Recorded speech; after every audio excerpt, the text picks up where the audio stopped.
We have a dangerous situation here. This Douglas fir came down in a snowstorm. It has all kinds of hazards. I'm going to show you how you can spot and identify these hazards so you can be safe. And I'm going to show you how to cut up a tree like this without dying or being injured. First, we need to assess what the hazards are. First one being that it's wedged in between these trees. This is a potentially dangerous spot where it's wedged between this tree and this leaning tree. The way it's wedged in here, this tree and this tree are trying to twist the log this way. This tree's pushing on it that way, that tree's pushing on it that way, while it's going to want to try to slide down that tree. This mess of poles and whippy things, branches that are under tension. When we cut the log down to the ground, it's going to do something to these. They're either going to fall down, move around, whip around. Some of them are tangled up with other dead trees that could break off.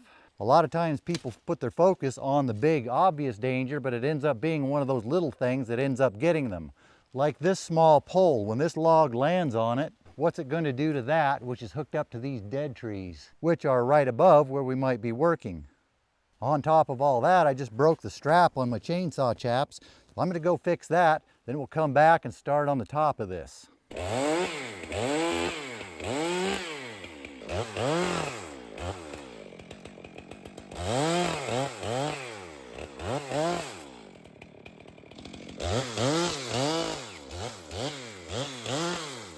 If we look down this tree, which way is it trying to bend?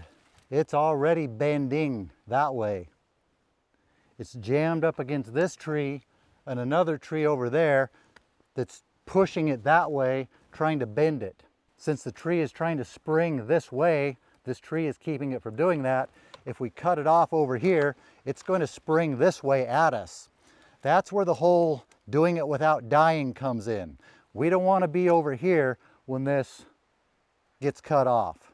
You could cut it like this and stand back behind this tree so this tree protects you from it, but there are things that could go wrong, especially if there's a lot of tension in that and it really wants to whip back. Instead of cutting this off from the springy out hit you in the head side, we're going to cut it off from the non-springy out hit you in the head side.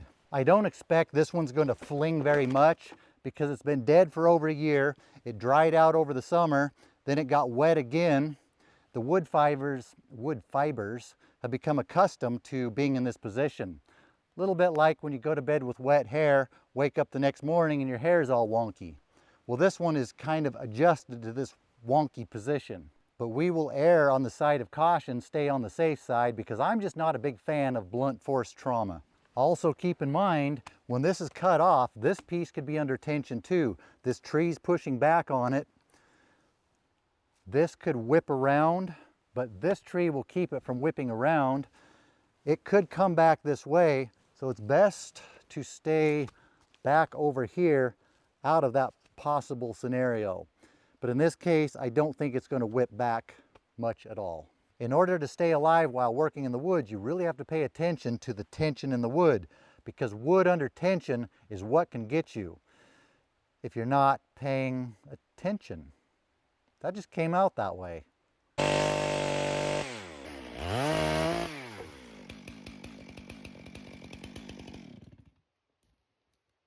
This didn't have a lot of spring to it now, but if we would have cut it back when it was fresh green, it could have sprung back a lot. The way I did this is I cut into the compression wood side a distance, not enough for it to pinch.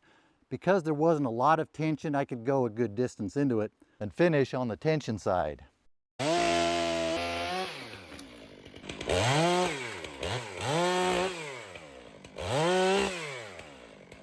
I want to cut the top log off.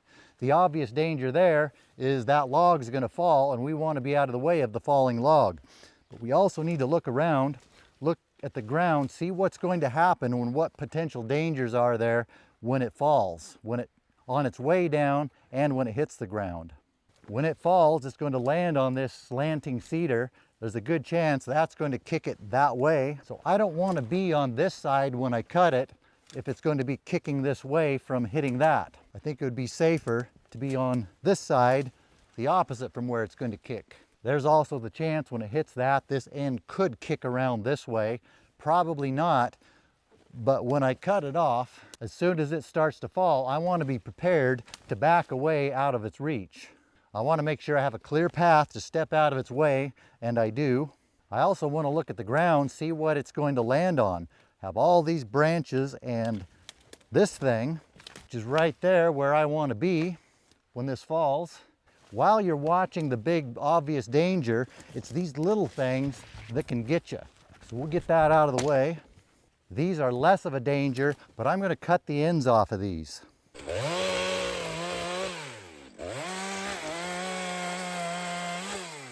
Now if the log lands on the ends of these, it won't be able to flip up the other end because the other end's not even attached to them. And clean up any trip hazards that are in my escape path. All the suspended weight is out on that end, just like in my previous video about how to not get your saw stuck. We'll start out cutting up into the bottom, pull out before it pinches, then finish on the top. When we can see the logs ready to go, we want to be ready to get out of the way. And to those who get all bent out of shape about me using a long bar, this is one of the reasons why I like a long bar. If I had a short stubby bar, when this log is ready to break loose, it's going to do that while I am all up in this log's business.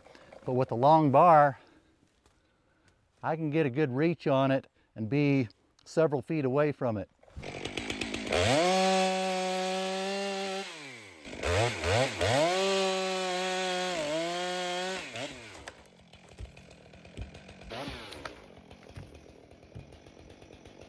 The top end ended up kicking out instead of the butt end kicking out. We don't always know which way they're going to kick around, but by being observant of something that could cause it to kick, we did see that it's probably going to go that way instead of that way, and I picked the right side to be on. It was good to be on the side that it didn't go instead of the side that it did go.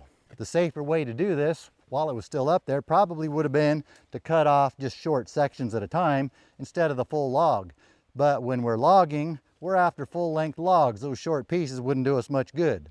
I also could have cut this cedar out of the way first so it wouldn't have anything to bounce off of, but then I wouldn't have been able to show you how to do this when there's a bounceable object in the way. Now when we cut the next log off, what kind of dangers do we see around it? When this falls down, it's going to land on here. It could slide all the way down. This top sliding around, it's not where I'm going to be. I'm going to be over there. But we want to make sure if it does that, the butt end's not going to kick around as a result, which I don't think it would do. So I'm not too worried about that. I'm not so concerned about what happens if it slides down this tree. I'm more concerned about what happens if it knocks this dead thing down, because it wraps up around up into this dead tree, which is down where I'm going to be. I'm more concerned about what the top of this dead tree is going to do when it gets hit. Plus these other small poles, they're leaning away from where I'll be, but small poles can be easily influenced by a large heavy log that's falling. But before I cut the big log, I'm just going to cut these down out of my way. Cutting this one down especially is a little bit of a dangerous situation because it's dead. It's hung up in another dead tree. One of the dangers of dead material like this is they can be brittle and break off. And when things break off in the air, they tend to come down. Not always where you want them to come down. But if I do it this way, I can focus on safely getting this dangerous tree down under my terms than having to have it possibly come down with a bunch of other drama happening on the drama's terms. The long bar allows me to stand a couple more feet away from potential danger.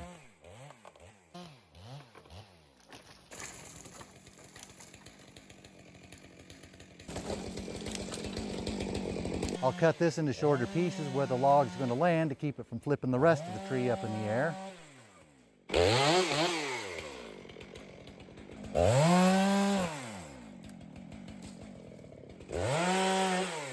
These ones I'm not worried about. They're leaning in the opposite direction. But since we're doing a safety video, we'll get them out of the way.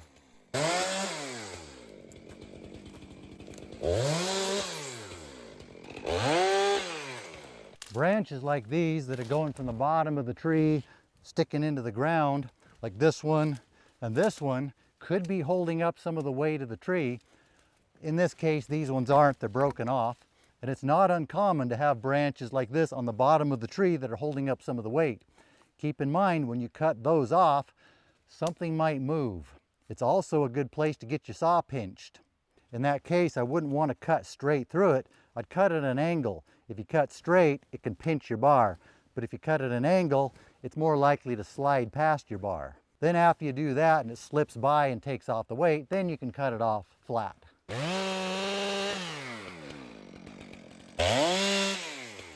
This one does have a little weight on it. I'll relieve that with the diagonal cut.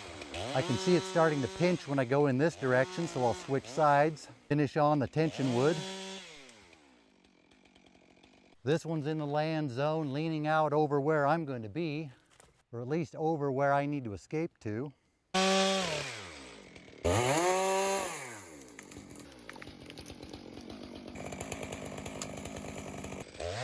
I'll cut these poles into shorter pieces to minimize their ability to flip their other ends up in the air if this tree lands on them.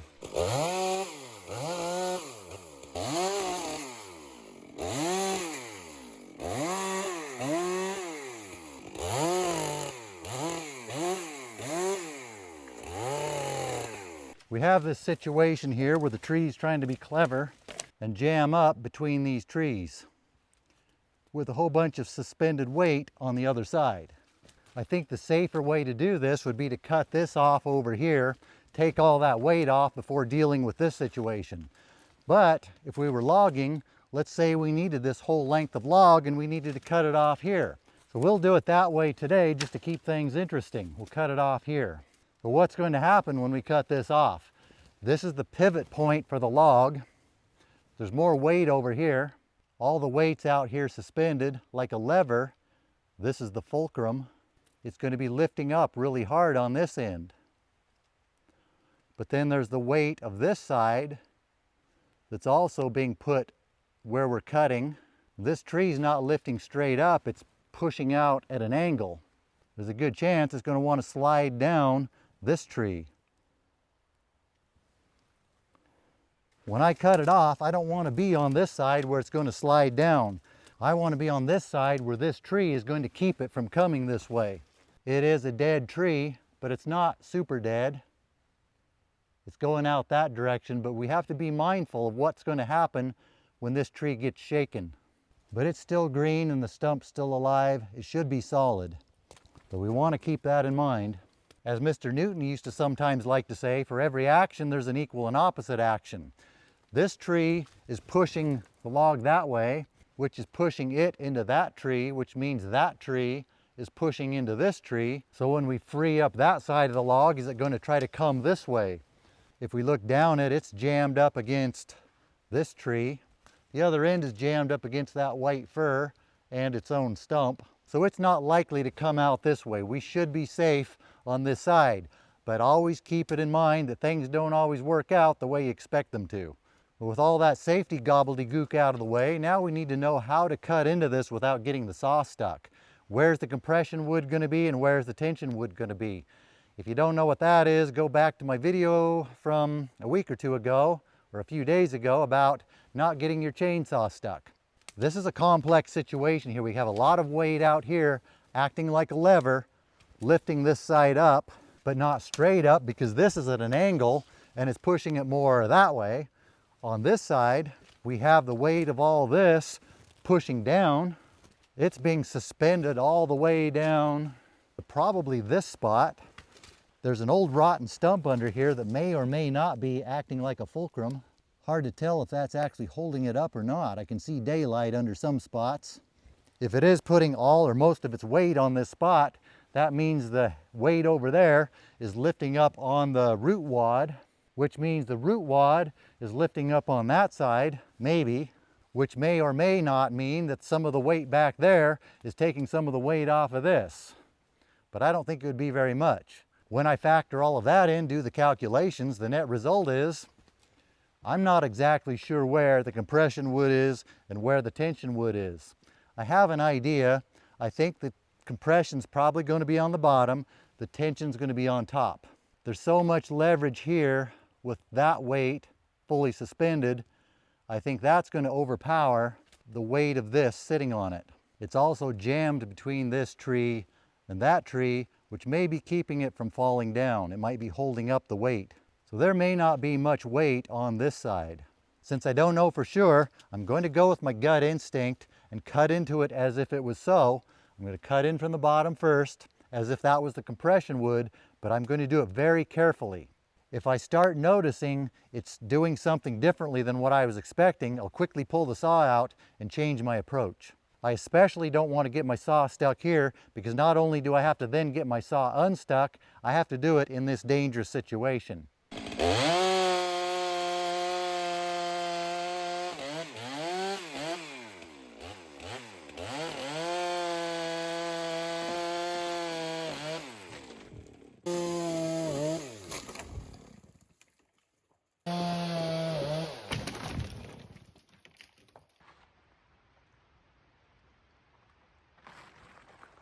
See, every once in a while I get it right. There wasn't much weight on this side. All the weight was leveraged that way, compression wood on the bottom, tension wood on top. And this is why I didn't want to stand on this side, because that would be quite a scramble getting out of the way. Cutting the rest of this should be pretty simple. There's not a lot of danger down there. I'd probably very carefully cut that pole out first. When this would fall down, it would land on this log. Have to be careful that the other end isn't going to flip up to where I might be standing when I'm cutting. It would be a good idea to cut this end off the log where it's going to land so it won't flip the other side. I started on the top end of this tree just for this video for demonstration purposes. If I was actually trying to cut usable logs out of this, I would have started on the butt end. That way I can get the right lengths I need. But I'm not trying to salvage this or get anything out of it. It's been down too long, it's partly rotten, and it's just in a hard place to get to. Not worth messing with. Not worth the hours it would take to get it out of here.